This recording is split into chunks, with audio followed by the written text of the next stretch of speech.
Hello everyone, अगर आपने इस सीरीज़ के पिछले एपिसोड्स को नहीं देखा है सो आई सजेस्ट कि पहले आप उन्हें देख लें एंड मेरे चैनल को सब्सक्राइब करें। एंड अगर आपको मेरी वीडियो अच्छी लगे देन प्लीज़ लाइक करेगा। प्लग इससे पूछना चाहता था कि ये किसी और लड़के के साथ तो सेट नहीं हो गई, इसलिए इसे कहता है कि तुम्हारा ब्लाइंड डेट कैसा रहा। ये इसे बताती है कि वो मेरी मॉम की सेटिंग थी। नाउ ये इसे बता देता है कि तुम्हें ना मेरी मॉम के सामने ये सब कुछ बोलना है कि तुम्हारी फैमिली एक बिजनेस करती है एंड वगैरह वगैरह। ये इसे पूछते हैं कि क्या तुम्हारी मॉम मुझे एक्सेप्ट नहीं करेंगी, तो ये कहता है कि नहीं नहीं, बाद में मैं उन्हें मना लूँगा, शादी तो मैं तुमसे ही करूँगा। नाउ ये इसे प्रैक्टिस भी कराना स्टार्ट करवा देता है, लेकिन हुआ हुआ इसे कुछ अजीब ही बताती है।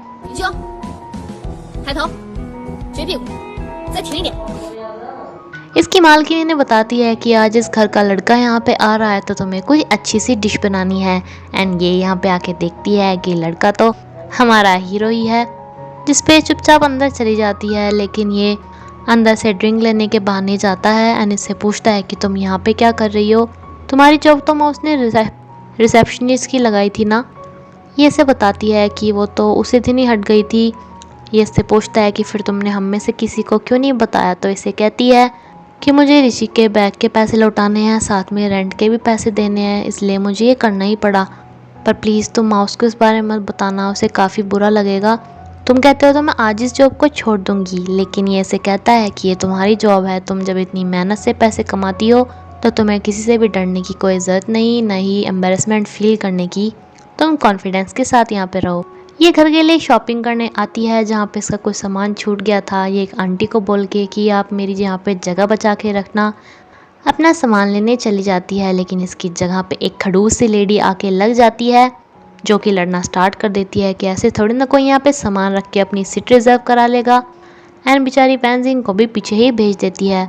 हुआ हुआ प्लग के साथ मूवी देखने के लिए आती है, लेकिन यहाँ पे इसका एक्स बॉयफ्रेंड एक अपनी नई गर्लफ्रेंड के साथ आया हुआ था। अब इसका ध्यान पिक्चर में बिल्कुल भी नहीं होता, ये बस पूरे टाइम में इसे ही घूर घूर के अपना खून फूंकती रहती है। एंड घर आके वैनजिंग को पता चलता है कि जो लेडी इतनी बुरी थी वो इसी के माउस की ही मॉम है, जिसके सामने बच्ची बन के दिखाती है। एंड इससे पूछना शुरू कर देती हैं कि तुम्हारे पापा क्या करते हैं, तुम क्या काम करती हो, वगैरह वगैरह। ये इतने सारे क्वेश्चन पूछ रही थी तो माउस इन्हें रोकने की कोशिश करता है कि मॉम बस वो अभी अभी आई है। इसे लग रहा था कि बस अब ये पकड़ी ही जाएगी, लेकिन तभी इनके पास प्लग का फ़ोन आता है एंड ये अपनी मॉम को बोल के चला जाता है कि मॉम हमें अपने फ्रेंड से मिलने के लिए जाना है, क्योंकि यहाँ पे हुआ ड्रिंक पे ड्रिंक पिए जा रही थी, जो कि रुकने का नाम ही नहीं ले रही थी। प्लग जब इसे मना करता है तो ये इसे ही काट लेती है। एंड जब वैनजिंग यहाँ पे आती है तो इसे गले लगा के रोना स्टार्ट कर देती है। वैनजिंग जब पूछती है कि क्या हुआ एंड जब प्लग बताता है कि उस कम वक्त की वजह से ये सब कुछ हुआ है, तो ये इसे ही डांटने लगती है कि तुम दफ़ा हो जाओ यहाँ से, जो उसे ऐसा बोल रहे हो। ये वैनजिंग को बोलता है कि क्या तुम भी मुझे ज्वाइन कर सकती हो, तो वैनजिंग इसके लिए हाँ कर देती है। अब ये पीना स्टार्ट करते हैं, जबकि ये तीनों लड़के वेट कर रहे थे कि कब ये लड़कियां पी के टुल होंगी एंड तब ये इन्हें घर लेके जाएंगे। ना हुआ हुआ को प्लग लेके जाता है एंड इसे माउस लेके जाता है। नेक्स्ट डे होश आने पे ये इससे इसकी होने वाली मदर इन लॉ के बारे में पूछती है, तो ये बताती है कि वो बहुत ज़्यादा स्ट्रिक्ट हैं, शायद मेरे झूठ पकड़ लें। ये इसे सलाह देती है कि क्यों ना तुम उनके लिए एक गिफ्ट लेके जाओ। वैनजिंग से कहती है कि अभी तो मुझे रिची के बैग के लिए भी पैसे इकट्ठे करने हैं, तो ये कहती है कि इसमें तुम्हारी कोई गलती नहीं है, तुम क्यों पैसे इकट्ठे करोगी, उसी की गलती होगी, क्या पता उसने तुम्हें पहले से ही फेक दे दिया हो, उसे पता ही ना हो कि वो ओरिजिनल है। वैनजिंग को काफ़ी अच्छा लगता है कि ऐसे टाइम पे भी इसे इस पर पूरा भरोसा है। एंड इसकी होने वाली सासू माँ देखती है कि ये कोई सामान खरीद के कहीं और ही जा रही है, इसलिए ये इसका पीछा करना स्टार्ट कर देती हैं, जो कि अपने ऑनर के घर पे ही गई थी। यहाँ पे इसके ऑनर का बर्थडे था, इसीलिए गुस्सा होने के बावजूद भी प्रोफेसर अपने पापा के बर्थडे के लिए यहाँ पे आया था। लेकिन जब इसके पापा इसे जॉब के बारे में बोलना स्टार्ट कर देते हैं कि तुम अपनी सारी जॉब ऐसे ही छोड़ते रहोगे क्या, तो इसे भी गुस्सा आ जाता है, ये गुस्से में यहाँ से चला जाता है।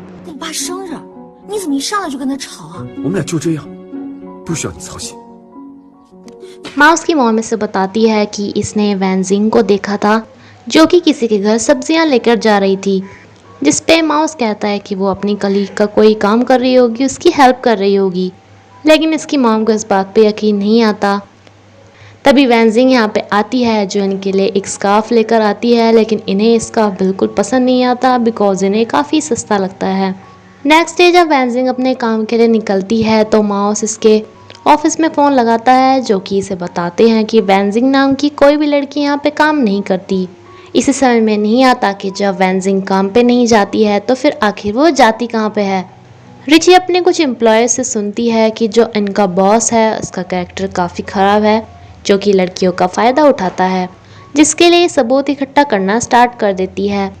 प्रोफेसर अपने पापा के साथ लड़ाई करके चला गया था, जिसपे ये वैनजिंग को बताता है कि बचपन में उसे काइट उड़ानी बहुत पसंद थी, लेकिन मुझे कभी उसके साथ टाइम स्पेंड करने का वक्त ही नहीं मिला।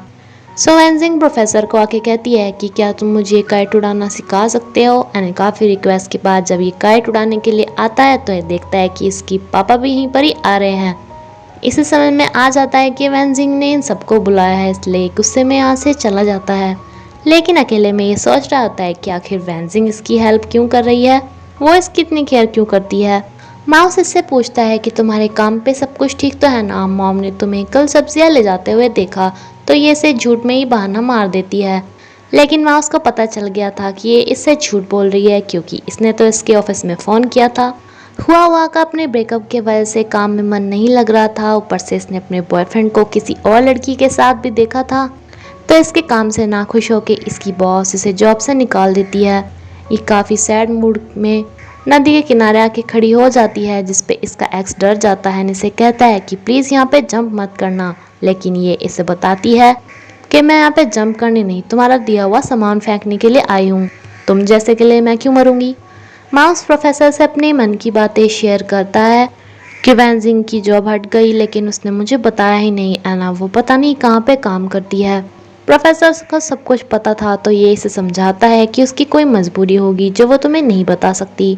लेकिन माउस की मॉम जो कि वैनजिंग का पीछा कर रही थी, वो पीछा करते करते इसी घर में पहुंच जाती है जहाँ पे एक काम करती थी। एंड यहाँ पे एक बुढ़ाओ को देखकर बोलने लगती है कि अच्छा तो तुम्हारा पैसों के लिए इस बूढ़े के साथ चक्कर चल रहा है। ये यहाँ पे आके वैनजिंग के कैरेक्टर के ऊपर बोलने स्टार्ट कर देती है। एंड देन माउस को भी बताती है कि जल्दी यहाँ पर आओ, मुझे तुम्हारी गर्लफ्रेंड के बारे में कुछ पता चला। माउस जब इसे कहता है कि मॉम को पता नहीं क्या पता चला, तो इसे जल्दी से घर पे लेके जाता है। अब ये प्रोफेसर को देख के और बोलती है कि अच्छा तो तुम्हारा चक्कर इसके लड़के के साथ चल रहा है, तो तुमने मेरे बेटे का क्यों पागल बना रखा है। प्रोफेसर इनकी गलतफहमी दूर करते हुए बताता है कि ये यहाँ पे काम करती है, जिसपे माउस को भी एंड उसकी मॉम पे भी शौक लगता है कि वो यहाँ पे सर्वेंट बन के काम करती है। जबकि माउस ने अपनी मॉम को बताया था कि इसके पापा तो बहुत बड़े बिजनेसमैन हैं। एंड माउस को भी इस बात पे काफ़ी बुरा लगता है कि वैनजिंग ने ये बात प्रोफेसर को भी बता दी, लेकिन प्रोफेसर एंड वैनजिंग दोनों ने मिलके ये बात माउस को नहीं बताई। इसकी मॉम को तो इतना बड़ा शौक लगा था कि यहीं पर ही बेहोश हो जाती है, जिसकी तबीयत काफ़ी टाइम से बुरी चल रही थी। माउस काफ़ी ज़्यादा दुख एंड गुस्से में होता है, जो कि अब वैनजिंग से बात भी नहीं करता। ये काफ़ी ज़्यादा गिल्टी फील कर रही थी कि इसकी वजह से माउस की मॉम की तबीयत बिगड़ गई। तो हुआ ऐसे कहती है कि इसमें तुम्हारी क्या गलती, माउस ने तो कहा था तुम्हें झूठ बूठ में अमीर बनने के लिए उसकी मॉम के सामने। लेकिन ये बताती है कि गलती मेरी है, मुझसे ही वो पर्स गुम हुआ, जिसकी वजह से पैसे मांगने के लिए माउस ने अपनी मॉम को झूठ बोला एंड वो यहाँ पर आ गई। दूसरी तरफ माउस की मॉम जब होश में आती हैं तो ये माउस से कहती हैं कि अब तुम शंघाई छोड़ के मेरे साथ चलो, मेरी तबीयत भी अब ठीक नहीं रहती है एंड तुम्हें अपने पापा का बिजनेस ही संभालना चाहिए। ऊपर से शंघाई में तो घर बहुत महंगे हैं, तुम कभी यहाँ पे अपना घर नहीं बना पाओगे। माउस इसे समझाने की कोशिश भी करता है कि यहाँ पे मेरी जॉब है वगैरह वगैरह, लेकिन ये नहीं मानती एंड इसे डांट देती हैं कि तुम्हें मेरी हेल्थ की कोई फिक्र नहीं है क्या। नाओ ये वैनजिंग को बताता है कि मैं शंघाई से जा रहा हूँ एंड वापस लौट के कभी भी नहीं आऊँगा। इसे काफ़ी बुरा लगता है एंड ये इसे कहती है कि मेरा क्या होगा, मैं कहाँ पे रहूँगी। तो इसे कहता है कि जो मेरा रूम है ना, मैंने 2 महीने का रेंट पे कर दिया है एंड तब तक तुम कोई जॉब ढूंढ लेना। ये यहाँ से चला जाता है, जिसके बाद वैनजिंग बहुत रोती है एंड इसे देख के ये खुद भी बहुत ज़्यादा रोता है। रिची इसे बता रही थी कि हमारी कंपनी में कोई घपला चल रहा है, लेकिन कोई भी लड़की इस बात की गवाही देने के लिए तैयार ही नहीं। एंड ये इसे बताता है कि पता है तुम्हारी वजह से वैनजिंग एंड माउस का ब्रेकअप हो गया, क्योंकि तुम्हारे पर्स वाले पैसे इकट्ठा करने के चक्कर में उसने मॉम से झूठ बोला, उसकी मॉम यहीं पर ही आ गई। रिची अब आके वैनजिंग को कहती है कि मैंने तुम्हें कहा था ना कि उस पर्स के बारे में भूल जाओ, मुझे उस पर्स से कोई लेना देना नहीं है। एंड इसी के साथ ही ये तीनों फ्रेंड्स बन जाते हैं दोबारा फिर से। रात के टाइम नशे की हालत में टुल होके माउस वेंजिंग के रूम के नीचे आता है एंड इसे बुलाना स्टार्ट कर देता है। इसे कहता है कि मैं शंघाई से नहीं जाऊंगा, तुम्हारे पास ही रहूंगा। लेकिन वेंजिंग को पता था कि इसे अपनी मॉम के साथ जाना ज़रूरी है एंड ये सब कुछ ये सिर्फ शराब के नशे में ही बोल रहा है। ये इसके घर जाना चाहता था, यानी कि जो इसका खुद का भी घर था। तो वेंजिंग इसे काफ़ी गुस्से में बोलती है कि ठीक है चलो तुम घर चलो, लेकिन फिर मुझे होटल के रूम में रहना पड़ेगा। एनी इसे काफ़ी ज़्यादा डांटती है कि हमारा ब्रेकअप ही सही है, तुम्हें अपनी मॉम के पास जाना चाहिए। जिसके जाने के बाद इसे बहुत ज़्यादा रोना भी आता है।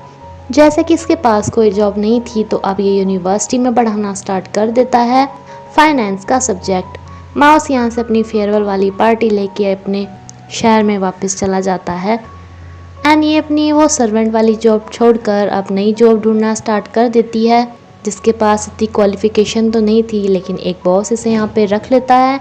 जब इसकी असिस्टेंट इसे पूछती है कि उसके पास तो क्वालिफिकेशंस भी नहीं है, तो बॉस कहता है कि हमें अपना सामान बिकवाना है एंड सेल्स गर्ल के लिए क्वालिफिकेशन ज़्यादा मैटर नहीं करती, फेस मैटर करता है।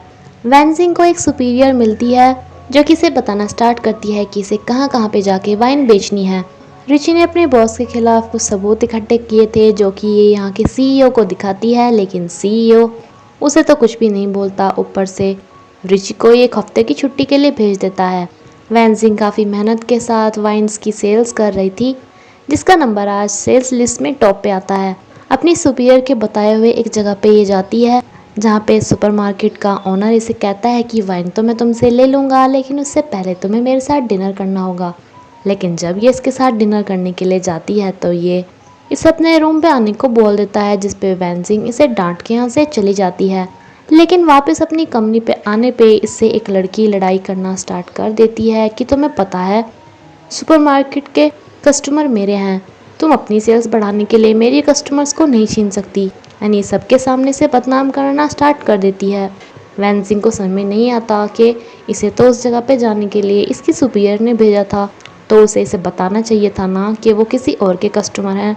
सब इस बात से वेंजिंग से चिढ़ना स्टार्ट कर देते हैं कि ये दूसरों के कस्टमर छीनती है एंड बेचारी वेंजिंग की सेल्स कम होना स्टार्ट हो जाती है। जब ये सारे फ्रेंड्स आपस में डिनर करते हैं तो ये ने वाइन के बारे में बताना स्टार्ट कर देती है। तो रिची को पता चलता है कि अच्छा तो ये अब एक वाइन की सेल्स गन बन गई। तो ये भी इसे कहती है कि ठीक है मैं भी तुम्हें बहुत सारे कस्टमर से मिलाऊंगी।